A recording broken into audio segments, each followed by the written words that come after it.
విశాఖపట్నంలో ఉన్న దినాల్లో ఆయన చూడటానికి కూడా దేవుడు సహాయం చేశాడు. ఆయన విశాఖపట్నం వచ్చి వాక్యం అందించారు. మన శాలేంలోను అక్కడ ఉన్నటువంటి సియోన్లో కూడా ఆయన వాక్యం అందించారు. అది కూడా వినే భాగ్యాన్ని, ఆయన చూసే భాగ్యాన్ని దేవుడు నాకు ఇచ్చారు. ఆ రోజుల్లో అది ఆయన మన వేద పుస్తకం అనేటువంటిది దేవుని వేద గ్రంథంలో నుంచి చక్కని మాటలు రాశారు. ఆయన ప్రసారం చేసిన కార్యక్రమం పేరు ఆ రోజుల్లో నాకు గుర్తుంది, బైబిల్ సమయం, బైబిల్ టైం అన్నమాట. అనేటువంటి సమయం అది చాలా తక్కువ సమయమే, అరగంట కూడా ఉండేది కాదు. 15-20 నిమిషాల్లో ఆయన ఒక పాట, చిన్న పాట మెసేజ్ ఇచ్చి వదిలేసేవాళ్ళు.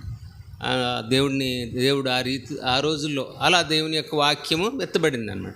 తర్వాత 80s తర్వాత ఈ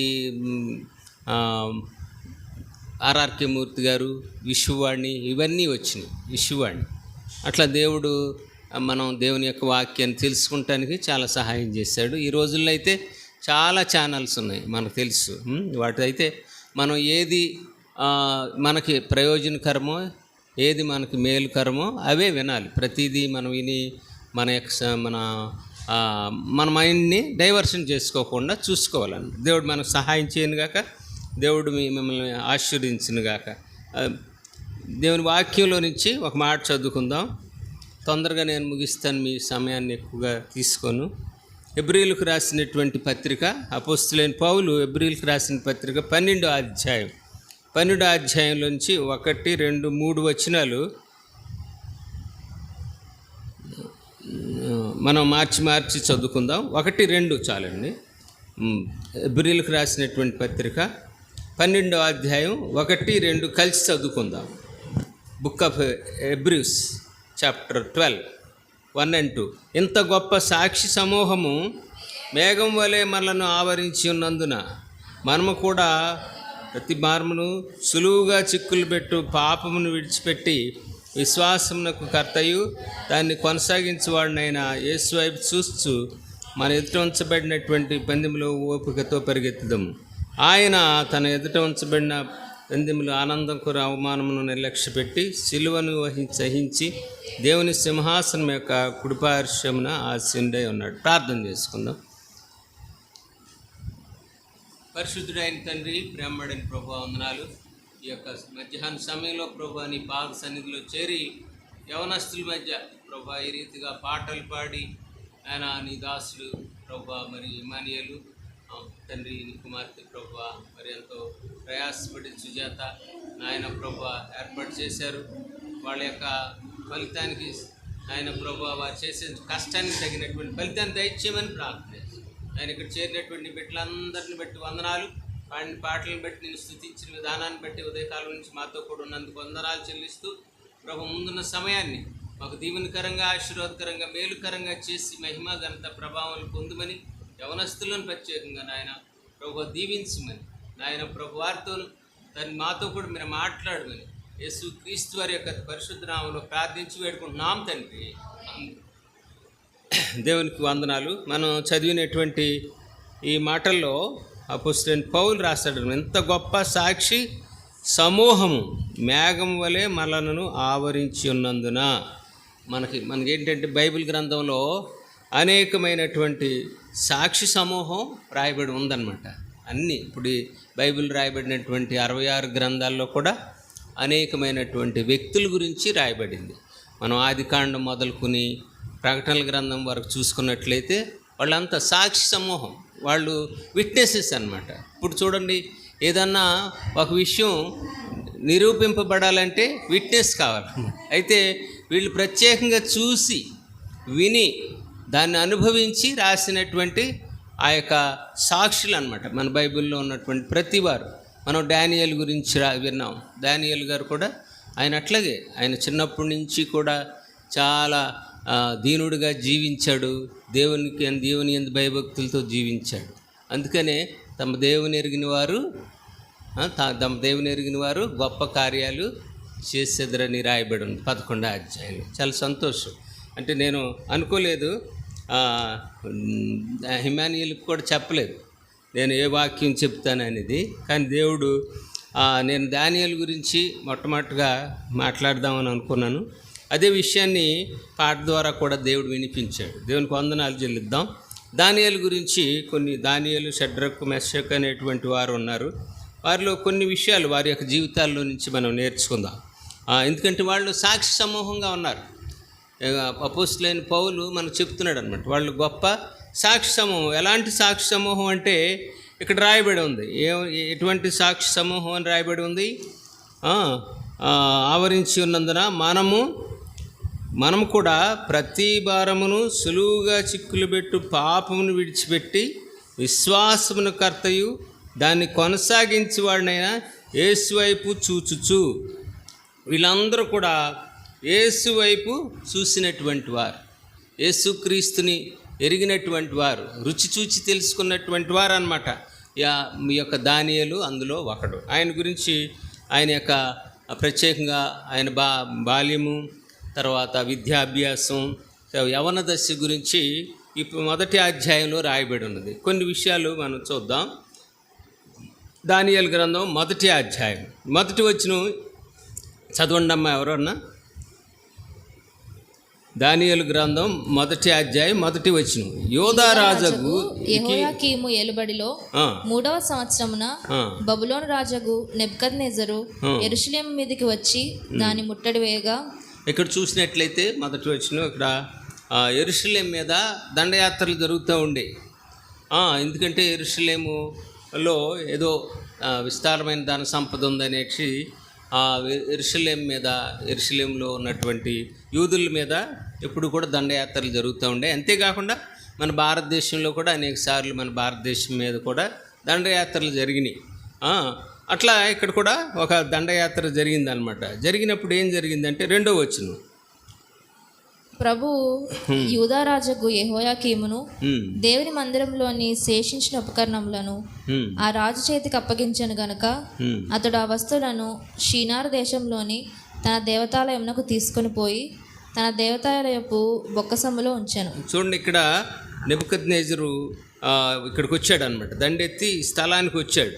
అప్పుడు ఇక్కడ చూసినట్లయితే యెహోయాకీము యోధారాజుగా ఉంటూ ఉన్నాడు అనమాట. వచ్చి ఇక్కడ ఉన్నటువంటి వారిని, అక్కడ ఉన్నటువంటి ధన సంపదనంతా కూడా దోసుకున్నట్లుగా చూస్తూ ఉన్నాం. అంతేకాకుండా ఏం చేశాడు? 3వ వచనంలో మనం చూసినట్లయితే అక్కడ రాజు అపెషనజు అను తన నపుంసకుల అధిపతిని పిలిపించి అతనికి ఇలాగూ ఆజ్ఞాపించును, ఇశ్రాయేలీల రాజవంశంలోను ముఖ్యులై లోపము లేని సౌందర్యమును సకల విద్య ప్రావీణ్యతయు జ్ఞానమును కలిగి తత్వజ్ఞానము తెలిసిన వారై రాజు నగరునందు నిలువదగిన కొందరు బాలులను రప్పించి కల్దీల విద్యను భాషను వారికి నేర్పించమని. కొంతమందిని ఇక్కడి నుంచి ఏం చేశాడంటే ఆ రాజు అయినటువంటి నెబుకద్నెజరు దీని మీద దండెత్తి వచ్చాడు. ఇక్కడ ఉన్నటువంటి బంగారాన్ని, అక్కడ ఉన్నటువంటి శ్రేష్టమైనటువంటి వస్తువులన్నింటినీ కూడా తీసుకుని వెళ్ళిపోయాడు. అక్కడ ఉన్నటువంటి వారిని కూడా, అక్కడ ఉన్నటువంటి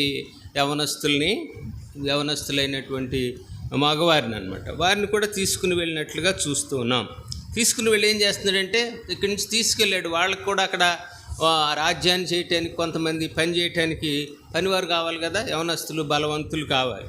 అందులో కొంతమందిని ఎన్నుకునేటువంటి వాడుగా ఉంటున్నాడు అనమాట. ఏం ఆజ్ఞ ఇస్తున్నాడంటే ఇక్కడ ఉన్నటువంటి యవనస్తుల్లో బాలలో మంచి వారిని మీరు సెలెక్ట్ చేసి వారికి చక్కని ట్రైనింగ్ ఇవ్వండి. ట్రైనింగ్ ఇచ్చి మన రాజ్యానికి వాళ్ళు దోహదపడేలాగా, తోడ్పడేలాగా, హెల్పింగ్గా వాళ్ళు మన రాజ్యానికి సహకారులుగా ఉండేలాగా వారికి తర్ఫీదు ఇవ్వమని, ట్రైనింగ్ ఇవ్వమని వాళ్ళకి చెప్పినట్లు ఆజ్ఞాపించినట్లుగా చూస్తున్నాం. చూసినట్లయితే ఇక్కడ మనం మిగతా వచనాల్లో చూసినప్పుడు వాళ్ళు షడ్రకు, మెషకు, అబేద్నెగో, దానియేలు, షడ్రకు, మెషకు, అబేద్నెగో ఈ నలుగురిని కూడా తీసుకుని ఆ యొక్క అక్కడ వారు ఉంచినటువంటి నపుంసకులు, ఇక్కడ చూసినట్లయితే ఇక్కడ ఏం రాయబడిందంటే నపుంసకులు ఉంచేటువంటి నపుంసకుల యొక్క అధిపతి అయినటువంటి అతనికి ఆజ్ఞాపించాడనమాట. ఏమంటే వీళ్ళందరినీ కూడా తీసుకుని వెళ్ళి వీరికి ట్రైనింగ్ ఇవ్వు, నీ ఆధీనంలో వారిని ఉంచుకో అని చెప్పినట్లుగా మనం చూస్తున్నాం. అంతేకాకుండా ఏమని రాయబడిందంటే 5వ వచనంలో చక్కని మాట రాయబడి ఉంది. ఏంటంటే వాళ్ళు సెలెక్ట్ చేసినటువంటి వారికి కొన్ని ప్రివిలేజెస్ ఇచ్చారనమాట. కొన్ని మన వారు అనుభవించడానికి, కొన్ని ఏంటంటే ఆహారం తినటానికి, భుజించడానికి కొన్ని ప్రత్యేకమైనటువంటి ఏర్పాట్లు చేసినట్లుగా చూస్తున్నాం. 5వ వచనంలో మనం చదువుదాం. మరియు రాజు తాను భుజించు ఆహారములో నుండి, తాను పానము చేయు ద్రాక్షరసంలో నుండి అనుదినము భాగము వారికి నియమించి 3 సంవత్సరములు వారిని పోషించిన పిమ్మట వారిని తన ఎదుట నిలబెట్టినట్లు ఆజ్ఞాపించాడనమాట. నేను తీసుకుని వెళ్ళి 3 సంవత్సరాలు వాళ్ళని పెంచండి, చక్కగా పెంచండి, ట్రైనింగ్ ఇవ్వండి, ఆ తర్వాత వారిని నా దగ్గర తీసుకురండి, నేను సెలెక్ట్ చేస్తా. ఇందులో ఎవరు మనకి పనికి వస్తారు, పనికిరాదు, ఎవరు మనకి శ్రేష్టమైనటువంటి వారు, the best people among the juice అనమాట. అలాంటి యవనస్తుల్లో కొంతమందిని తీసుకురమ్మని, వారికి ట్రైనింగ్ ఇమ్మని ఇక్కడ చెప్తూ ఉన్నాడు రాజు.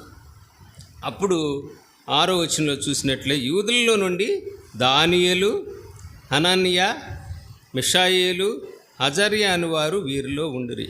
అటువంటి సెలెక్ట్ చేయబడినటువంటి వారిలో, ఎన్నుకొనబడినటువంటి వారిలో యవనస్తులైనటువంటి ఈ 4 కూడా ఉన్నారు.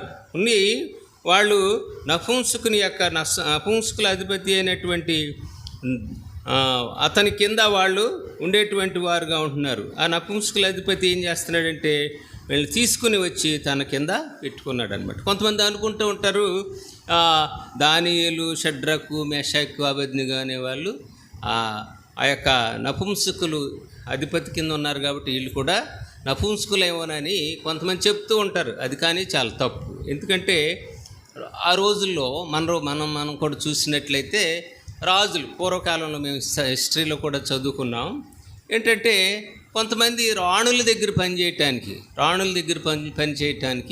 రాజు అంతఃపురంలో స్త్రీల దగ్గర పనిచేయటానికి కొంతమందిని కావాలని వారిని నపుంసకులుగా కూడా తయారు చేస్తారు. అందుకని అపోస్తులైనటువంటి పౌలు, మీకు అవసరం లేదు కానీ నేను మీ జ్ఞానం కోసం, మీ నాలెడ్జ్ కోసం చెప్తున్నాను. ఏంటంటే బైబిల్ గ్రంథంలో చూసినట్లయితే అపోస్తులైన పౌలు గారు 3 రకాలైనటువంటి నపుంసకత్వాన్ని గురించి చెప్తాడు. 3 రకాలైనటువంటి నపుంసకులు. ఒకటి ఏంటంటే పుట్టుకతో వారు జన్మతో కూడా నపుంసకత్వం అన్నమాట.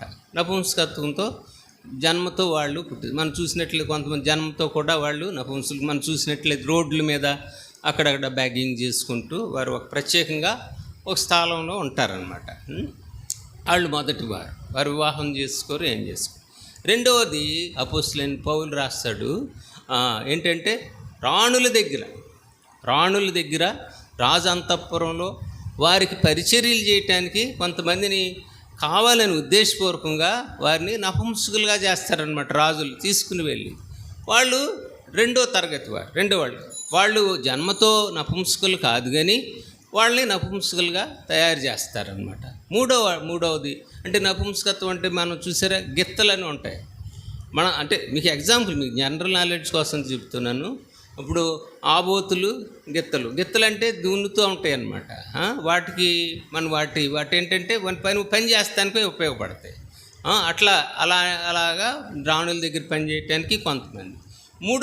మూడవ విషయాన్ని ఏం రాస్తారంటే అపోస్తలుడైన పౌలు గారు దేవుని కోసం, మొదటిగా నేను చెప్పాను పుట్టుకతో నపుంసకులు, రెండవ వాళ్ళు ఉద్దేశపూర్వకంగా చేయబడినటువంటి వారు, నపుంసకత్వంలోనికి మార్చబడినటువంటి వారు. మూడవ వాళ్ళు ఎవరంటే దేవుని కోసం, తన ప్రభు అయినటువంటి దేవుని కోసం, యేసుక్రీస్తు వారి కోసం తమ్మును తాము నపుంసకులుగా చేసుకున్నటువంటి వారు,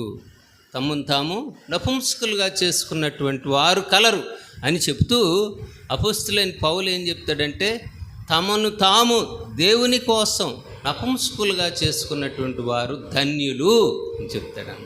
అది వారు శ్రేష్ఠులు. దాన్ని అనుసరించి ఇక్కడ మనం చూసినట్లయితే ఇక్కడ ఉన్నటువంటి అమెరికన్ హాస్పిటల్, ఆర్సీఎం హాస్పిటల్లో ఉన్నటువంటి సిస్టర్సు, అక్కడ ఉన్న ఫాదర్స్ వాళ్ళందరూ కూడా వివాహం చేసుకోకుండా దేవుని సేవలో ఉంటారనమాట. అంటే నేను అలా ఉండమని చెప్పట్లా, దేవుడు అలా 3 రకాలుగా చేశాడు, నియమించాడు. దేవుని కోసం తమను తాము నపుంసకులుగా చేసుకునేటువంటి వారు. అంటే వివాహం చేసుకోకుండా ఉండటమే నపుంసకత్వం కాదు. మనం చూసిన ప్రతిదాన్ని మనం స్వీకరించకుండా ఉండటం, మంచిదాన్నే కోరుకోవటం, మనం దేవునికి అంటే మనకి దేవుని వాక్యంలో రాయబడినటువంటి 10 ఆజ్ఞలు ఉన్నాయి. తర్వాత అట్లాగే అనేకమైనటువంటి మనకి విషయాలు చెప్పబడుతూ ఉంటాయి బైబిల్. వాటిని అనుసరించి నడవటానికి కొన్ని విషయాలని మనం వదిలిపెట్టేయాలి. ఇక్కడ అదే నపుంసకత్వం అంటే మన కనులు చూసిన దాన్ని, మనసు ఆలోచించిన దాన్ని, శరీరం ఆశించిన దాన్ని మనం చేయకుండా ఉండటమే దాన్ని ఏమంటారమ్మా? నపుంసకత్వం. మనల్ని మనం వాటి నుంచి దూరపరచుకోవటం అన్నమాట. అవి చూడటానికి అందంగా ఉంటాయి, వినటానికి సొంపుగా ఉంటాయి. అయితే మన శరీరానికి, మన మనసుకి, మన జీవితానికి కూడా, మన కుటుంబానికి కూడా అవి హానికరంగా ఉంటాయి. అవి చేయకుండా ఉండటమే నపుంసకత్వం అంటాడనమాట అపోస్తులైనట్టు. వారు ధన్యులు. కాబట్టి మనం కూడా దేవుని కోసం మనం యవనస్తులుగా, నేను యవన ప్రాయంలో ఉన్నప్పుడు నేను అనేకమైనటువంటి విషయాల్ని దేవుని కోసం మనం పరిత్యజించాం, త్యాగం చేసాం, వదిలిపెట్టేసాం. అదే అన్నమాట. కాబట్టి ఇక్కడ కూడా మీరు చూసినట్లయితే దానియేలు, షడ్రకు, మెషకు, అబేద్నెగోలు ఇక్కడ రాజు దగ్గరికి తేబడ్డారు. వారికి అనేకమైనటువంటి ప్రివిలేజెస్ ఇక్కడ ఇవ్వబడ్డాయి. వారికి మంచి జ్ఞానాన్ని బోధించారు, తత్వం బోధించారు. అంతేకాకుండా వారికి రాజు ఇక్కడ చదవండి, మనం అందరం కూడా కలిసి ఆ మాట చూద్దాం. ఇక్కడ మన 6వ వచనం చదవండి అమ్మ. యూదులలో నుండి దానియేలు, హననీయ, మిషాయేలు, అజర్య అని వారిని ఉండిరి. తర్వాత చదవమ్మ. నపుంసకుల అధిపతి దానియేలును, బెషదననియు,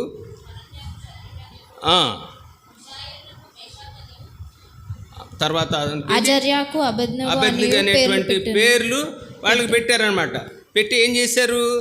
చదవండి నెక్స్ట్ వచ్చి. రాజు భుజించు భోజనమును పానం చేయు ద్రాక్షారసమును పుచ్చుకొని తన్ను అపవిత్రపరచుకోకూడదని దానియేలు ఉద్దేశించి తాను అపవిత్రుడు కాకుండానట్లు వాటిని పుచ్చుకొనకుండా సెలవిమ్మని నపుంసకుల అధిపతిని వేడుకొనగా. ఇక్కడ మనం 5వ వచనంలో చూసినట్లయితే రాజు భుజించేటువంటి ఆహారంలో నుంచి, తాగేటువంటి ద్రాక్షపారంలో నుంచి అన్నీ కూడా ఇక్కడ సెలెక్ట్ చేసినటువంటి యవనస్తులకి వారికి ఇచ్చి బాగా బలంగా, దృఢంగా వారు కావలసినట్టుగా, అంటే మన ద్రాక్షరసం తాగొచ్చు, కావలసినటువంటి ఆహారాన్ని, నాన్ వెజ్ తినొచ్చు, ఏది కావాలితే అది తిని వాళ్ళని దృఢంగా, చక్కగా, అందంగా, మన తర్వాత మానసికంగా, ఉల్లాసంగా, శారీరకంగా బలంగా తయారు చేసుకోవాలని రాజు 5వ వచనంలో ఆజ్ఞ ఇచ్చాడు. దాని ప్రకారం రాజు ఏం చేశాడు? ఆ రాజు దగ్గర ఉన్నటువంటి ఆ నపుంసకుల అధిపతి ఏం చేశాడంటే షడ్రకు, మెషకు, అబేద్నెగోలు కూడా ఆ గ్రూపులో చేర్చి, రేపటి నుంచి మీరు ఈ యొక్క ఆహారం, ఇది మీ మెన్యూ. మీరు ఎక్కడికన్నా ట్రైనింగ్కి వెళ్ళారనుకోండి, లేదంటే హాస్టల్కి వెళ్ళారనుకోండి, హాస్టల్కి వెళ్ళినప్పుడు ఒక మెనూ ఉంటుంది అనమాట. ఏంటి? ఉదయకాలంలో బ్రేక్ఫాస్ట్లో ఇది ఉంటుంది, ఇడ్లీ ఉంటుంది. మధ్యాహ్నం మీకు భోజనంలో రైస్ ఉంటుంది, తర్వాత కూర ఉంటుంది. సాయంత్రం ఇది నాన్ వెజ్ ఉంటుంది, ఎగ్ ఉంటుంది అని అట్లా మెనూ పెడతారనమాట. 3 గంటలకు టీ ఇస్తారు, లేదంటే స్నాక్స్ ఇస్తారు. అట్లా ఇక్కడ మెనూ ఇచ్చేసాడు అనమాట. ఇవి మీరు రేపు నుంచి చేయవలసినటువంటి పనులు అని చెప్పి మనం కూడా ఏంటంటే మన హాస్టల్లోకి వెళ్ళినప్పుడు ఇలాంటి పరిస్థితుల్ని మనం ఫాలో అవ్వాల్సి వస్తుంది అనమాట. అట్లాగే ఇక్కడ ఏమైంది? ఇక్కడ చక్కగా యవనస్తులు వాళ్ళు చక్కగా పట్టబడ్డారు. ఎవరు లేరు వారి దగ్గర. మనం చూసినట్లయితే వాళ్ళ తల్లిదండ్రుల దగ్గర నుంచి, వారి బంధువుల దగ్గర నుంచి కూడా వీళ్ళు వేరుపరచబడ్డారు, ఒంటరిగా జీవిస్తున్నారు. అంతేకాకుండా చక్కని సెలక్షన్ వచ్చింది, మంచి స్థలానికి వాళ్ళు తీసుకుని వెళ్ళి రాజు అంతఃపురంలో ఉంటున్నారు, రాజు సంరక్షణలో ఉంటున్నారు. కోరింది తిని, కోరింది అనుభవించడానికి వారికి అవకాశం వచ్చిందనమాట. అయితే దానియేలు ఏమంటున్నాడంటే మనం అట్లా చేయకూడదు అని చెప్తూ ఉన్నారు. ఏం చెప్తున్నారు చూడండి. 8వ వచనం చదివమ్మా. ఇప్పుడు చదివాం. రాజు భుజించు భోజనమును, పానం చేయు ద్రాక్షరసమును పుచ్చుకొని తాను అపవిత్రపరచుకొనకూడదని దానియేలు ఉద్దేశించి తాను అపవిత్రుడు కాకుండానట్లు వాటిని పుచ్చుకోకుండా సెలవిమ్మని నపుంసకుల అధిపతిని వేడుకొనగా. చాలా అంతవరకు చూసారా? అటు పరిస్థితులు అనుకూలంగా ఉన్నాయి. ఎవరు చూసేవాళ్ళు లేరు, ఎవరు మనల్ని చెక్ చేసేటువంటి వారు లేరు. ఇంకా అంతేకాకుండా ఫ్రీగా ఇస్తున్నారు. అటువంటి పరిస్థితుల్లో, అటువంటి అవకాశాలు వచ్చినా కూడా దానియేలు, షడ్రకు, మెషకు, అబేద్నెగో అనేటువంటి వారు వాటికి దూరంగా ఉండాలండి. వాటిని దూరంగా ఉండాలి. మనం అలా చేయకూడదు. మనం అటువంటి మన శరీరానికి కావాల్సినటువంటి ఏదో నాన్ వెజ్ వాళ్ళు ఏం చేస్తారు, వాళ్ళు ఇష్టం వచ్చినవి మనకు పెడతా ఉంటారు.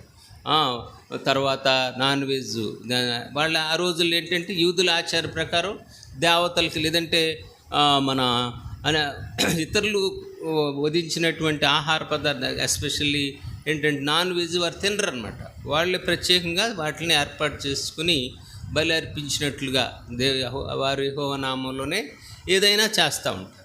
అట్లా వీరు చిన్నప్పటి నుంచి పెరిగారు కాబట్టి అది తినకూడదు అని ఒక నిర్ణయానికి వచ్చి నాన్ వెజ్ తినకూడదు బయట. రెండోది ఏంటి, ద్రాక్షపానం చేయకూడదు. ద్రాక్షపానం వైన్ అనమాట. ఇప్పుడు ఈ రోజుల్లో మనం చూసినట్లయితే రోడ్లు ఎక్కడ చూసినా కూడా యవనస్తులు యవనస్తుడైనటువంటి కుర్రవాళ్ళు బాగా తాగేసేసి రోడ్ల మీద పడిపోవటం, తర్వాత రకరకాలుగా రోడ్ యాక్సిడెంట్లు చేసుకుంటూ మనం చూస్తున్నాం. మీరు సిటీస్లోకి వెళ్తే పెద్ద పెద్ద సిటీస్ ఏంటి, బాంబే కానీ, కలకత్తా కానీ, చెన్నై కానీ, లేకపోతే హైదరాబాదు, ఈవెన్ విశాఖపట్నం అలాంటి ప్రదేశాలకు వెళ్తే పబ్స్ అని, ఇటువరకు క్లబ్బులు అనేవాళ్ళు. మేము చిన్నప్పుడు 5వ తరగతి అట్లా అప్పుడు క్లబ్ అనేవాళ్ళు. అక్కడ క్లబ్లో తాగుతూ ఏదో పేకాడుకుంటూ ఉండేవాడు జోదం.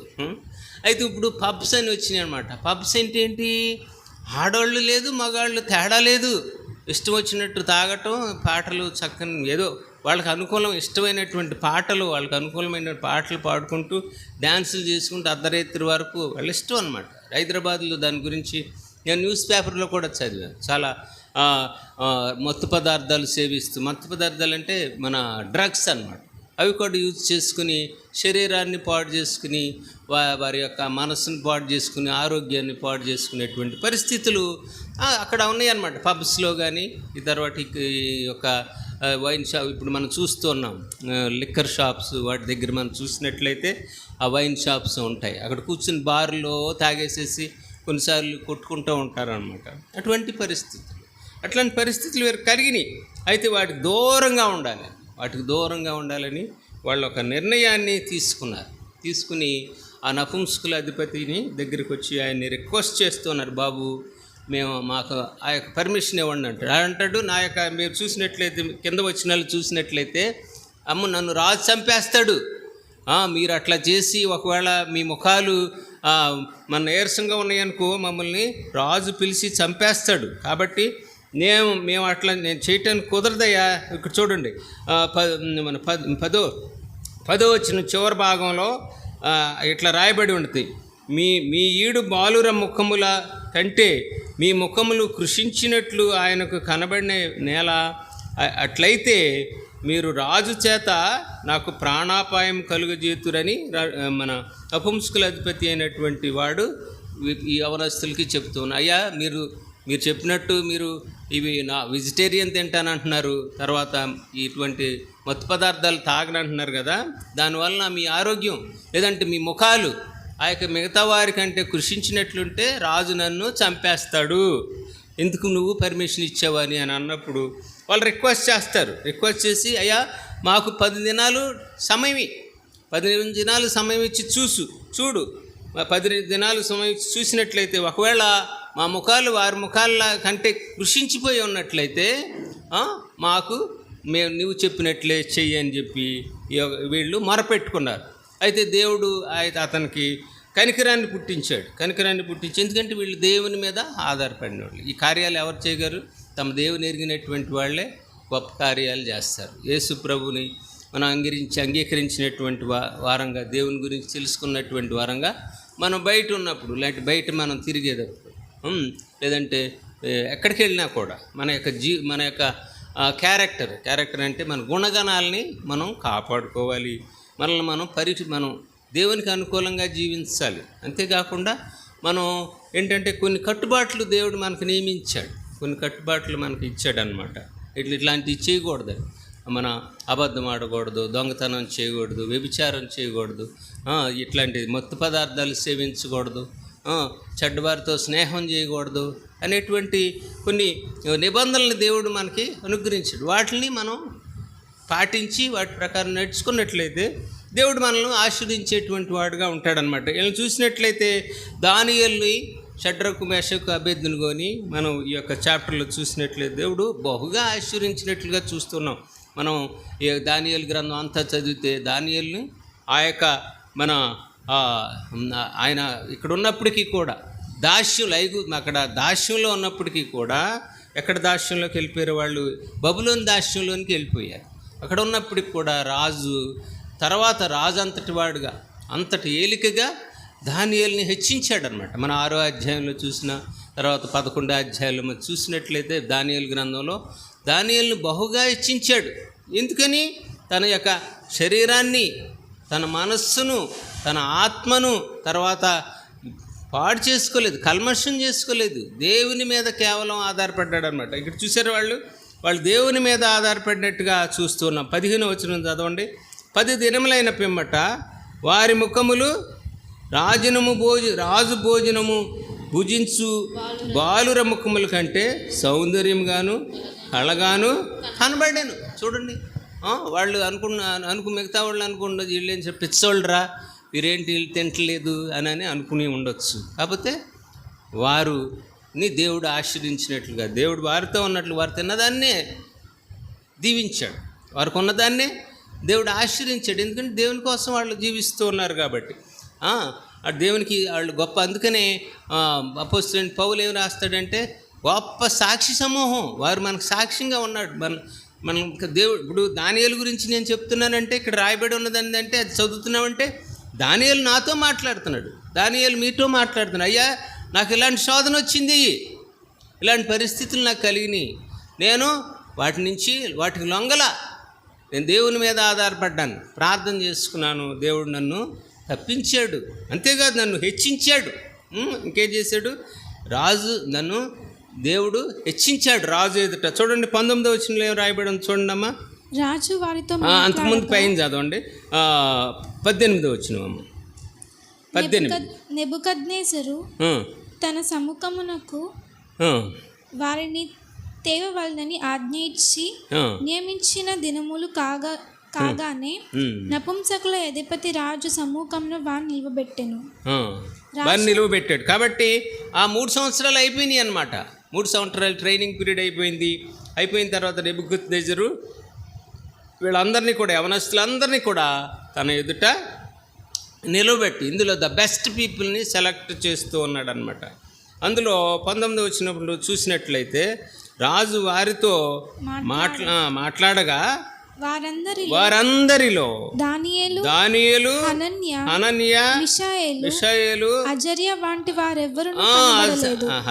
వంటి వారెవరును కనబడలేదు. దేవుని స్తోత్రం. కాబట్టి అటువంటి పరిస్థితుల్లో వాళ్ళు ఉన్నప్పటికి కూడా వాళ్ళు నలుగురు వేరుగా ఉన్నారు, నలుగురు ప్రార్థన చేసుకుంటూ ఉన్నారు, నలుగురు దేవుని కోసం నిలబడ్డారు.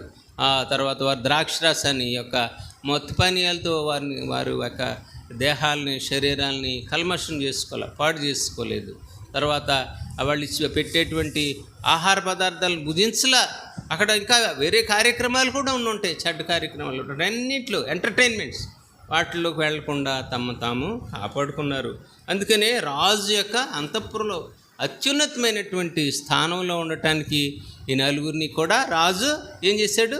భర్తీ చేశాడు, నియమించాడు. అలాగే మనకు ఇప్పుడు ఎగ్జామ్ జరుగుతూ ఉంటాయి, పరీక్షలు, మన పోటీ పరీక్షలు రాస్తాం కదా, కాంపిటేటివ్ ఎగ్జామ్.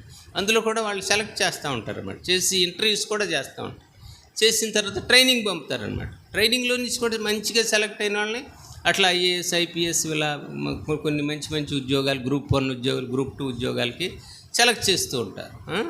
అట్లా సెలెక్ట్ చేసి వారికి అంతఃపురంలో ఉద్యోగాలు ఇచ్చినట్లుగా మంచి స్థానాల్లో వీళ్ళు నియమింపబడినట్లుగా మనం చూస్తున్నాం. ప్రియమైనటువంటి వారులారా, మీరు యవనస్తులుగా ఉన్నారు, మన యొక్క యవన దశలో మనల్ని మనం కాపాడుకోవాలి. మనం పరిస్థితులు, మన తల్లిదండ్రులు ఎప్పుడు కూడా మనతో ఉండరు, పెద్దలు ఎప్పుడు కూడా మనతో ఉండరు, మనమే ఒంటరిగా ఉంటాం, ఒంటరిగా జీవిస్తూ ఉంటాం. అనేకమైనటువంటి స్నేహితులు ఉంటారు, మిత్రులు ఉంటారు, స్నేహితురాళ్ళు ఉంటారు, వాళ్ళు మనల్ని డైవర్ట్ చేస్తూ ఉంటారు, మనల్ని దాడి మళ్ళించడానికి ప్రయత్నం చేస్తూ ఉంటారు. అప్పుడు మనం చాలా జాగ్రత్త. వారు ఉదాహరణ చెప్తూ ఉన్నా, నేను ఇంటర్మీడియట్ చదవటానికి 10th క్లాస్ వరకు ఇక్కడ మనకి కాలేజీ ఉండేది, ఇంటర్మీడియట్ ఇక్కడ ఉండేది కాదు. నేను ఏలూరులో ఇంటర్మీడియట్ చదివేటప్పుడు మా మా హాస్టల్లో సహోదరుడు ఉండేవాడు, జేసుదాస్ అని ఉండేవాడు. కొత్తగా జాయిన్ అయ్యాం, మాకు తెలీదు, ఏలూరే తెలియదు అనమాట. ఎప్పుడన్నా వెళ్ళినా మా పేరెంట్స్తో మా మా మా మామయ్య గారు వాళ్ళతో వెళ్ళేవాళ్ళం. తీసుకుని వెళ్ళి అక్కడ హాస్టల్లో జాయిన్ చేశారు. జాయిన్ చేసిన తర్వాత వాళ్ళు ఆ రోజుల్లో నేను అనుకున్న, నాకు గుర్తున్నది ఏంటంటే 20 రూపాయలు నాకు ఇచ్చారు పాకెట్ మనీ. 20 రూపాయలు, 20 రూపాయలు అంటే చాలా ఎక్కువ. ఎందుకంటే జస్ట్ ఎగ్జాంపుల్ చెప్తున్నాం మీకు. అప్పుడు ఏలూరు, ఇక్కడి నుంచి ఏలూరు బస్సులో వెళ్ళటానికి రూపాయి ఛార్జ్. ఎంత? 1 రూపీ. ఇప్పుడు ఎంతమ్మా? 30 రూపాయలు. కాబట్టి అంటే మీరు చూడండి దాని యొక్క వాల్యూ చూడండి. అంటే 1 రూపాయి అంటే 30 అంటే 20 రూపాయలు అంటే 20 ఇంటూ 30 ఎంత అమ్మా? 20. కాబట్టి అంత వాల్యూ కలిగినటువంటి డబ్బులు ఇచ్చాడు అనమాట. ఇస్తే అతను ఏం చేశాడు, రే మనకు కొత్త సినిమా ఏదో వచ్చింది, వెళ్దాం, అది ఇది మనం కొత్తగా జాయిన్ అయ్యాం కదా అన్నాడు. నేను కూడా సర్లే అని వెళ్ళాము. వెళ్తే వాడు ఏమన్నాడు, మనం ఏంటి నేలకి వెళ్ళటం ఏంటి, బెంచీకి వెళ్ళటం ఏంటి, కూర్చొని మనం మన చైర్కి వెళ్ళటం ఏంటి, బాల్కనీకి వెళ్ళాలని బాల్కనీకి తీసుకెళ్ళాడు. బాల్కనీకి ఆ రోజులు 7 రూపాయలు 8 రూపాయలు నాకు గుర్తులేదు. అయితే తర్వాత మధ్యలో ఇంటర్వెల్ ఏదైనా మన టీ తాగుదాం అన్నాడు. ఏదంటే నా దగ్గర ఉన్న డబ్బులన్నీ కూడా అయిపోయింది. చెప్తున్నా, నాకు ఇచ్చినటువంటి 20 రూపాయలు ఒక 5 రూపాయలు ఎంతో మిగిలిందనమాట. కాబట్టి అట్లా అయ్యో పుస్తకాలు కొనుక్కోవటానికి ఇచ్చారు, వాడుకోవటానికి ఇచ్చి మళ్ళీ వాళ్ళు నెలకు కానీ రారు, నెలకు వచ్చే వరకు ఎట్లా అని చెప్పి చాలా బాధపడ్డాను, రిపెంట్ అయ్యాను. ఆ పుస్తకాలు కొనుక్కోకుండా కదా, మన అవసరాలని మనం తగ్గించుకోవాల్సి వచ్చింది కదా. వ్యసనాలకు లోబడితే ఏమవుద్ది, ఈ లోక వ్యసనాల్లో మనం మునిగిపోతే మన అవసరాలని మనం కోల్పోవాల్సి వస్తుంది అనమాట. ఎసెన్షియల్ థింగ్స్ని కోల్పోయేటువంటి అవకాశం ఉంది. కాబట్టి అట్లాంటి అవకాశాలు వచ్చినప్పుడు మనం జాగ్రత్తగా చూసుకోవాలన్నమాట. అట్లాగే నాకు ఉద్యోగం వచ్చింది, చెప్తున్నాను. ట్రైనింగ్ అయిపోయింది, ఇట్లా వీళ్ళకి ట్రైనింగ్ అయింది కదా, ఇట్లా ట్రైనింగ్ నాకు కూడా అయిపోయింది. అయిన తర్వాత పాసింగ్ అవుట్ అని ఉంటుంది మాకు. పోలీసులు ఏంటంటే ఐపీఎస్ఐ వాళ్ళకి ట్రైనింగ్, ఎన్పిఏలో ఇది అయిపోయిన తర్వాత ట్రైనింగ్ అయిపోయిన తర్వాత పాసింగ్ అవుట్ అవుద్ది. దానికి నెదురుమెల్లి జనార్దన్ రెడ్డి గారు అప్పుడు చీఫ్ మినిస్టర్, ఆయన చీఫ్ గెస్ట్గా వచ్చాడు. ఆయన వచ్చి అయిపోయింది. ఇది అయిపోయిన తర్వాత సాయంత్రం మాకు డిన్నర్ ఉంటుందండి, డిన్నర్ ఏర్పాటు చేస్తాం. అందులో మా డీజీ గారు బెండర్ గారని, పిఎస్ బెండర్ గారని, ఆయన కూడా వచ్చాడు. ఆయన పంజాబీ. వచ్చి అందరూ యవనస్తులందరూ, ఆ ట్రైనీస్ అందరూ కూడా వాళ్ళకి ఏంటి అన్నీ అక్కడ వైన్లో కూడా రకరకాలు ఉంటాయి అన్నమాట. ఈ యొక్క మత్తు పానీయాల్లో కూడా రకరకాలైనటువంటి పేర్లు ఉంటాయి. అందులో అన్నీ కూడా పెట్టి ఉన్నాయన్నమాట. ఇక్కడ టేబుల్ మీద చక్కగా అక్కడి నుంచి ఆ చివరి అందరూ కావాల్సినవి పోసుకుని తాగుతున్నారు. అయితే నేను ఇంకొక అతను ఉన్నాడు, మేమిద్దరం కూల్ డ్రింక్ తాగుతున్నాం. ఆయన పెద్ద ఆయన, చాలా పెద్ద ఆయన దూరం నుంచి వస్తున్నాడు అనమాట. ఎవరు ఏం చేస్తున్నారని చూసి మా ఇద్దరి దగ్గరికి వచ్చాడు. ఇద్దరి దగ్గరికి వచ్చి ఆయన పోసుకున్నాడు, ఆ వైన్ లిక్కర్ పోసుకుని ఆ కప్పు తీసుకుని మా దగ్గరికి వచ్చాడు. వచ్చి నాకు ఇచ్చాడు. అయ్యా నువ్వు ఇది తీసుకో, నువ్వు ఎందుకు తాగట్లేదు, ఇవాళ this is the day, you should enjoy, me passing, me training అయిపోయింది, అంతా అయిపోయింది, మీరు ఇప్పుడు సంతోషించాలి అని అది నాకు ఇచ్చాడు. నేను ఇవ్వబోతుంటే నేను తీసుకోవాలి, వద్దు సార్ నేను తీసుకోను అని చెప్పాను. రిజెక్ట్. ఏంటి నువ్వు నేనైతే తీసుకోవా అని అన్నాడు. నేను ఎవరిచ్చినా తీసుకోను సార్, నేను ఇంతవరకు ముట్టుకోలేదు అని చెప్పాను. అయితే ఆయన ఏమన్నాడు తెలుసా, కీప్ ఇట్ అప్ అని అన్నాడు. అంటే అట్లాగే ఉండు, keep it up, don't indulge in this habits of drinking. ఇట్లా తాగటానికి తాగుబోతావు మాకు అని చెప్పాడు అనమాట. మాటలో చెప్పాలి.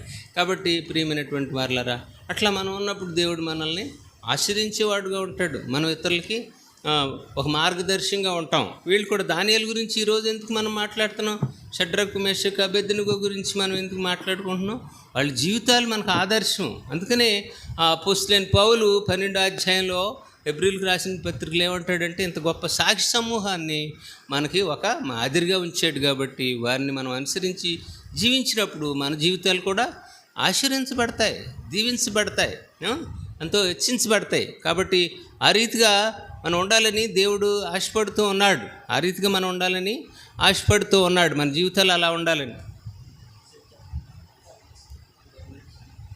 అట్లాగే ఇంకొక వ్యక్తిని కూడా మనం చూసుకుందాం.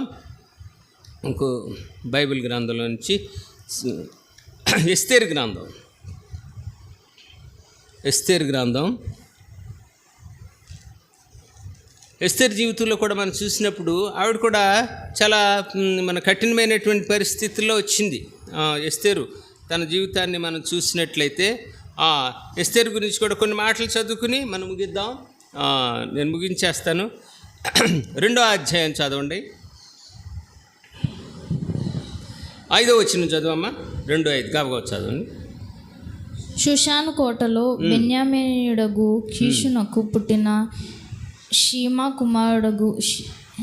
కుమారుడగు యాయీరు వంశస్థుడైన మర్దెకై అను ఒక యూదుడుండెను. మొర్దుకై నేను చదువుతానండమ్మా. 6వ వచనం. బబులోను రాజైన నెబుకద్నెజరు, ఇక్కడ కూడా చూడండి నెబుకద్నెజరు కాలంలోనే ఇది కూడా జరిగింది.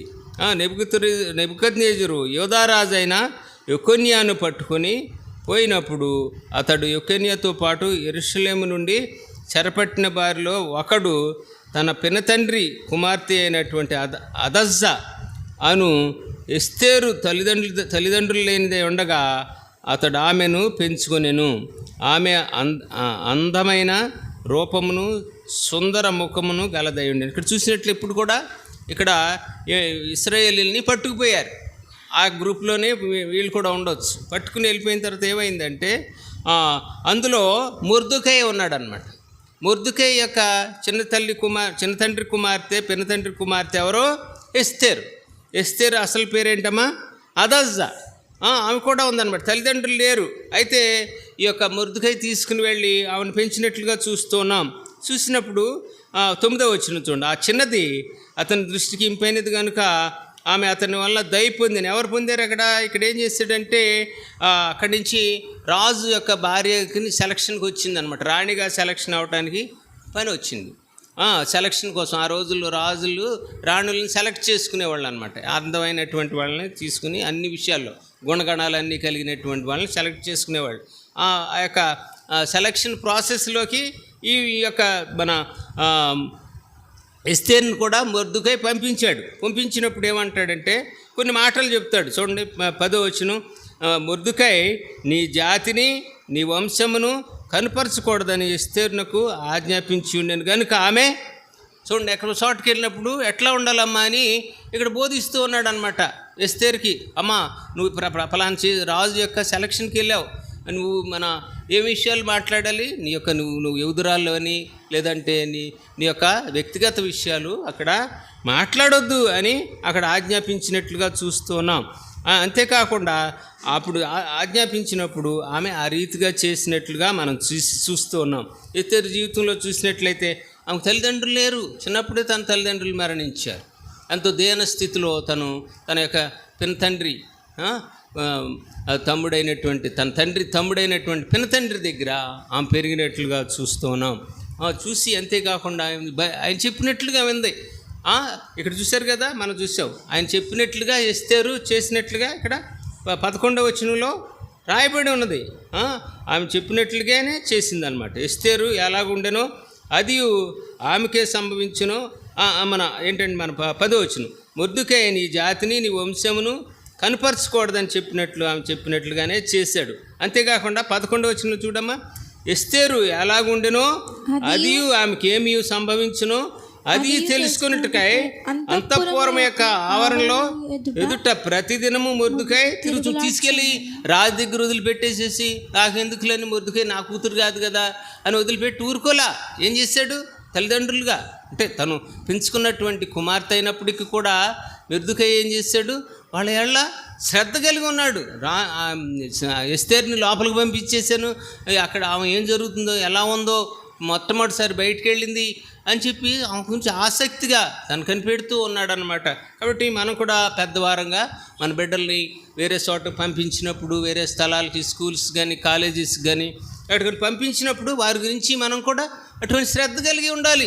మనం కూడా అటువంటి శ్రద్ధ వాళ్ళని పంపించేసాం, వాళ్ళు చదువుకుంటారంటే వాళ్ళు అక్కడ ఏం చేస్తారో మనకు తెలియదు. వాళ్ళు పాడైపోవచ్చు, బాగుపడవచ్చు. కాబట్టి మనం వెళ్ళి వాళ్ళ గురించి మన అజామైషి చేసేవాళ్ళంగా ఉండాలన్నమాట. ఏమంటున్నాడు? ప్రతిదినము మొర్దుకై అక్కడే తిరుగులాడుచున్నాడట. ఎస్తేరు ఎలాగుండెనో అది ఆమెకి ఏమి సంభవించునో అది తెలుసుకున్నాం. మనం కూడా వాళ్ళ యొక్క మన బిడ్డలు తర్వాత మన కుమారుడు కానీ కుమార్తె కానీ ఒక కాలేజీలు కానీ స్కూల్లో కానీ వేరే చోట ఉన్నప్పుడు వారిని పరీక్షించే వారిని యొక్క బాగోగులు తెలుసుకునేటువంటి వారంగా ఉండాలని దేవుడు ఆశపడుతూ ఉన్నాడు. ఇట్లా జరిగినప్పుడు ఏం చేశాడంటే దేవుడు ఆ యొక్క రాణిగా ఎస్తేర్ని సెలెక్ట్ చేసినట్లుగా మనం చూస్తూ ఉన్నాం. 17వ వచనం 2:17 స్త్రీలందరికంటే రాజు ఎస్తేర్ని ప్రేమించను, కన్యకలందరికంటే ఆమె అతన్ని ద్రాక్షరసం పొందెను. అతడు రాజకిరీటమును ఆమె తలపై ఉంచి ఆమెను వస్తుకు బదులుగా రాణిగా చూడండి. అంత భయభక్తులు కలిగి ఉండటం వల్ల, దేవునికి లోబడి ఉండటం వల్ల, పెద్దలకు లోబడి ఉండటం వల్ల కలిగినటువంటి ఆశీర్వాదం అనమాట. మొర్దుకై తన చిన్న తండ్రి ఏంటిలే నా తండ్రి కాదు అని అనుకోలే, నా తల్లిదండ్రులు లేరు, నా ఇష్టం వచ్చినట్టు నేను బ్రతుకుతానులే, రాజు దగ్గరికి వచ్చానని అనుకోలే. ఆయన చెప్పినట్లుగా ఉంది. ఆయన బాగోగులు కూడా ఆయన చూశాడు. తర్వాత ఆమె ఏమైందమ్మా, ఆయన చెప్పినట్టు, పెద్దలు చెప్పినట్లు, తల్లిదండ్రులు చెప్పినట్లు, లేదంటే మన ప్రొఫెసర్స్, లెక్చరర్స్, మన పైన ఉన్న టీచర్సు మనల్ని గైడ్ చేసినప్పుడు, చెప్పినప్పుడు, వారు చెప్పినట్టు మనం విన్నప్పుడు దేవుడు మనల్ని ఏం చేస్తాడు? ఎస్తేరు వలే. ఎస్తేరు ఇక్కడ ఏమైంది చూడండి, ఆ రాజుని ప్రేమించి 17వ వచనం మనందరం చూద్దాం. స్త్రీలందరికంటే రాజు ఎస్తేరును ప్రేమించను, కన్యకలందరికంటే ఆమె అతని దాక్షిణ్యములు పొందెను. అతడు రాజకిరీటమును ఆమె తల మీద ఉంచి ఆమెను స్థితికి బదులుగా రాణిగా కాంప్లిమెంట్ వాళ్ళ దేవుడు మనల్ని దీవిస్తాడు. మనల్ని దీవించాలంటే ఆయన చెప్పినట్లు చేయాలి. మన పెద్దలు, మన తల్లిదండ్రులు చెప్పినట్లు చేయాలి. దేవునికి లోబడాలి. దేవునికి లోబడినప్పుడు మనల్ని కూడా దేవుడు ఆశీర్వదించేటువంటి వాడుగా ఉంటాడు. అంతేకాదు, అలా తను రాణయిందని ఎస్తేరు వదిలిపెట్టల. ఆ తర్వాత కూడా మొర్దెకై చెప్పినట్లుగా విన్నట్లుగా చూస్తూ 20వ వచనం చదువమ్మా. ఎస్తేరు మొర్దెకై యొక్క పోషణమందున నేను చదువుతున్నాం. ఎస్తేరు మొర్దెకై యొక్క పోషణమందున్న కాలమున చేసినట్లుగానే ఇప్పుడును అతని మాటకు ఆమె లోబడుచుండెను గనుక మొర్దెకై తనకు ఆజ్ఞాపించిన ప్రకారం ఎస్తేరు తన జాతినైనను తన వంశమునైనను తెలియజేయకుండా ఉండెను. ప్రియమైనటువంటి వాళ్ళరా, ఎట్లా చెప్పాడు? మొర్దెకై ఎలా జీవించాలి, అమ్మా మీరు ఎలా జీవించాలి, మనం ఎలా జీవించాలి, మన పదాజ్ఞలు ఉన్నాయి. అబద్ధం ఆడకూడదు, దొంగిలించకూడదు, చెడు పని ఏది చేయకూడదు, నిన్ను వల్లే నీ పొరుగు వారిని ప్రేమించాలని మన యేసుక్రీస్తు వారు చెప్పాడు. అట్లా జీవించినప్పుడు మనల్ని కూడా దేవుడు మనల్ని హెచ్చించేటువంటి వాడుగా ఉంటాడు. మనల్ని కూడా ఆయన హెచ్చించేటువంటి వాడుగా ఉంటాడు. అంతేకాదు, కష్ట సమయం వచ్చింది. మనం చూసి మీకు టైం ఉన్నప్పుడు చదువుకోండి. ఆ యూదులకి కష్టాలు వచ్చినాయి. అప్పుడు కూడా తన ఎస్తేరు తన రాజు దగ్గరికి వెళ్ళి వారందరినీ కూడా సంరక్షించినట్లుగా, వారిని కాపాడినట్లుగా మనం మూడో అధ్యాయంలో చూస్తాం. నేను రాజు దగ్గరికి వెళ్తాను, పరిస్థితులు అక్కడ బాగోలేదు, విషమంగా ఉన్నాయి, రాజు దగ్గరికి పిలవకోకుండా ఎవరిని వెళ్తే మన మరణశిక్షకు గురయ్యేటువంటి పరిస్థితుల్లో కూడా దేవుని కోసం, దేవుని బిడ్డలైనటువంటి యూదుల కోసం, మొర్దెకై కోసం వెళ్ళి, రాజు పిలవకపోయినా కూడా వెళ్ళి ఆ యొక్క యూదులకు వ్యతిరేకంగా చేయబడినటువంటి శాసనాన్ని ఉపసంహరింప చేసింది, క్యాన్సిల్ చేయించింది అన్నమాట. అట్లా దేవుని కోసం నిలబడింది. అందుకని ఇక్కడ చక్కని మాట రాయబడింది. ఆమె 20వ వచనంలో ఎస్తేరు మొర్దెకై యొక్క పోషణ కాలం అందున్నట్లుగానే తర్వాత. కాబట్టి ప్రియమైనటువంటి వల్ల మనం ఇంటి దగ్గర ఉన్నప్పుడు ఎట్లా ఉంటామో, మన తల్లిదండ్రులు చెప్పినట్టు ఎట్లా వింటామో, ఎక్కడున్నా కూడా ఆ రీతిగానే వినాలి, దేవుని మాట వినాలి, మన యొక్క దేవుని యొక్క ఆజ్ఞలను మనం పాటించాలి. అట్లా దేవుని యొక్క మాటకు లోబడాలి, పెద్దల మాటలకు లోబడాలి. అట్లా జీవించినప్పుడు దేవుడు మనల్ని దీవిస్తాడు, మన కుటుంబాన్ని దీవిస్తాడు, మన ద్వారా మన యొక్క సంఘాన్ని దీవిస్తాడు. ఇక్కడ చూడండి, యూదులందరినీ కూడా ఆమె రక్షించగలిగిందనమాట. అట్లా దేవుడు మనకు సహాయం చేస్తాడు. కాబట్టి ప్రియమైనటువంటి వల్ల ఆమె అందమైంది, అన్ని గుణాలు ఉన్నాయి, సౌందర్యవతి అయింది, అయితే దేవునికి లోబడి ఉంది, దేవుడు చెప్పినట్లు ఉంది, రాజు కిరీటం పొందింది. అయినప్పుడు కూడా మొర్దెకై తల్లిదండ్రులకు లోబెడుతూనే ఉన్నాయి. లోబడి దేవుని కోసం నిలబడింది, తన యొక్క ప్రజల కోసం నిలబడి వారందరికీ పెద్ద ఉపయోగకరమైనటువంటి ఓ స్త్రీగా ఆమె, మనం ఈరోజు మాట్లాడుకునే స్త్రీగా ఆమె దేవుడు ఏర్పాటు చేశాడు. దేవుడు మనల్ని దీవించిన కాక మనం కూడా దానియేలు వలె జీవించడానికి, ఎస్తేరు వలె జీవించడానికి దేవుడు మనకి, దానియేలు వలె షడ్రకు మెషకు అబేద్నెగో వలె జీవించడానికి, ఎస్తేరు వలె జీవించడానికి దేవుడు మనకు సహాయం చేయను గాక. ఆమె ప్రార్థన చేసుకుంటాం, మోకరించండి. ప్రార్థన అయిన తర్వాత మనం కొంచెంసేపు క్విజ్ కలిగి ఉంటాం. మహాపరిశుద్ధుడా, ప్రేమ నమ్మకం కలిగిన మా ప్రియ పరలోకపు తండ్రి, యేసుక్రీస్తు ప్రభువారి ఘనమైన శ్రేష్టమైన అత్యున్నతముగా హెచ్చింపడిన నామములో ఈ మధ్యాహ్నకాల సమయంలో మా ప్రియ సహోదరుడు, మీ ప్రియదాసుడు జేసర్ రాజాను నిలబెట్టి మీ ప్రియ బిడ్డలకు మాకందరికీ కూడా మీరు కావలసిన బలమైన ఆహారమును దానియేలు జీవితం నుంచి, ఎస్తేరు జీవితం నుంచి చక్కటి ఇన్సైట్స్ని మాకు నేర్పిస్తూ వచ్చారు. మీకు స్తోత్రం. నిజమే, మేము ఒక్కొక్క వ్యక్తి బైబిల్లో ఒక్కొక్క క్యారెక్టర్ని కనుక మేము లోతుగా స్టడీ చేయగలిగితే ఎన్నో ఆత్మీయ విషయాలు మా జీవితాలకు కావలసిన దైనందిన జీవితంలో మేము నేర్చుకోవలసిన, పాటించవలసిన ఎన్నో ఉన్నాయి. అలా దానియేలు ఎలా నిలబడ్డాడో మీ కొరకు, ఎస్తేరు ఎలా నిలబడిందో మీ కొరకు, మేము కూడా ఈ లోకంలో పాప మాలిన్యం మాకు అంటకుండా పరిశుద్ధమైన జీవితం జీవించులాగున, మా ఘటములను మేము కాపాడుకునేలాగున, మా ప్రవర్తన అంతటి యందు మీ అధికారానికి ఒప్పుకునేలాగున, మీ మాట వినులాగున, పెద్దలను గౌరవించులాగున, యవనస్తుల్ని మమ్మల్ని అందరినీ కూడా సిద్ధపరిచి స్థిరపరిచి నడిపించమని, విశ్వాసముతో ఎత్తబడిన వాక్యాన్ని నీరుగట్టి ఫలింప చేయమని, కృతజ్ఞతాస్తుతులతో మా ప్రభు రక్షకుడు వాడబడిన సహోదరుని కూడా ఆశీర్వదించి రావాల్సిన బహుమానం దయచేయమని స్తుతించి కృతజ్ఞతాస్తుతులు చెల్లించి ప్రార్థిస్తున్నాము తండ్రి. ఆమేన్.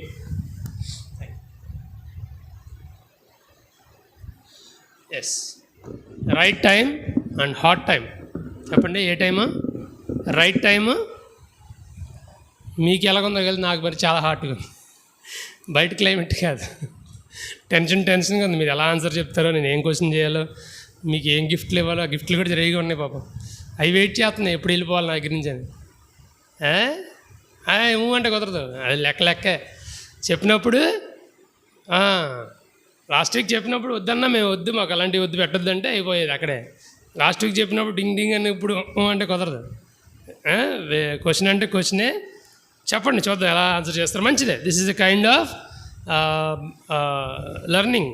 చూద్దాం ఈ రకంగా కూడా నెక్స్ట్ టైం ఇంకేం దీన్ని ఎలా కొంచెం మనం ఎన్హాన్స్ చేయొచ్చు చూద్దాం. కొన్ని నిమిషాలే, ఎక్కువసేపు చేయండి, నేను ఒక 10 minutesలో ముగిస్తాను. చూద్దాం. And it will be very exciting. Surely you will enjoy. I hope. చక్కటి వాక్యం విన్నాం, దేవుడు అన్నను బాగా వాడుకుంటూ వచ్చారు. Usually I will be very choosy about questions and while buying things also. అంటే యూజువలీ నేను రైటింగ్ ఇన్స్ట్రుమెంట్స్ని నేను చాలా చూజీగా కొంటా. అంటే అర్థమైందా? ప్రపంచంలో ఇవాళ చూస్తే యూ కెనాట్ నంబర్ అన్ని రకాల మోడల్స్ ఉన్నాయి మార్కెట్లో. అన్నీ కరెక్ట్, అన్నీ మంచివి అంటే ఏమో నేను చెప్పలేను. కానీ అలాంటి అట్లా ద బెస్ట్ ఐ యూజ్ అనమాట. మ్యాక్సిమం ట్రై చేస్తాను. You are lucky that what I'm using you are getting as a gift. I'm not separately giving as a gift which I'm buying. I already bought it recently. I am giving the same thing as a gift. నా notes prepare చేసుకుంటాను. నేను వాడే the best writing instruments. చూద్దాం first prize ఎవరికి వస్తుంది. Right, be ready. Question చాలా చాలా సిలువుగా ఉంటుంది, సింపుల్గా ఉంటుంది. బైబిల్స్ మీ దగ్గర ఉన్న మెటీరియల్ అన్నీ కూడా మూసేసి చక్కగా అలాగా ఫ్రెష్గా కూర్చోండి, మైండ్లో ప్రేయర్ చేసుకోండి. అంకుల్ మీరు కూడా ఆన్సర్ చెప్పొచ్చు. సీతారామన్న మీరు కూడా చెప్పొచ్చు answer if you are interested. Okay అక్క, మీకు కూడా మీరు లేరు అయినా సరే మీకు you are lucky today. Mary Sujatha గారు మీకు కూడా మీరు ఆన్సర్ చెప్పినా మీకు కూడా ఎవరు చెప్తే ఇక్కడ మా మా రమణక్క చెప్పినా రమణక్కకి, తర్వాత స్వీటీ వాళ్ళ మమ్మీ ఎవరు చెప్పినా స్వీటీ చెప్పినా పర్లా. ఏది స్వీటీ నిద్రపోయిందా? సరే, ఫస్ట్ క్వశ్చన్. నేను లాస్ట్ వీక్ మనం అనుకున్నాం కదా 30 ఎన్ని వచ్చిన హౌ మెనీ, ఇది ఎల్కేజీ వాళ్ళకి సండే స్కూల్ పిల్లల్ని అడుగుదామే, మీరు ఆన్సర్ చెప్పండి. ఎందుకంటే how many verses are there in the first chapter of Moses? Question నేను పూర్తిగా ఫస్ట్ చాప్టర్ ఆఫ్ మోజెస్ అన్న. మోజెస్ ఫస్ట్ చాప్టర్ ఉందా? మరి పూర్తి క్వశ్చన్ ఏనవే. నేనేం క్వశ్చన్ అడిగాను? లైవ్ ఆపేయమ్మా, వీడియో ఆపేసాను. ఫర్గాట్.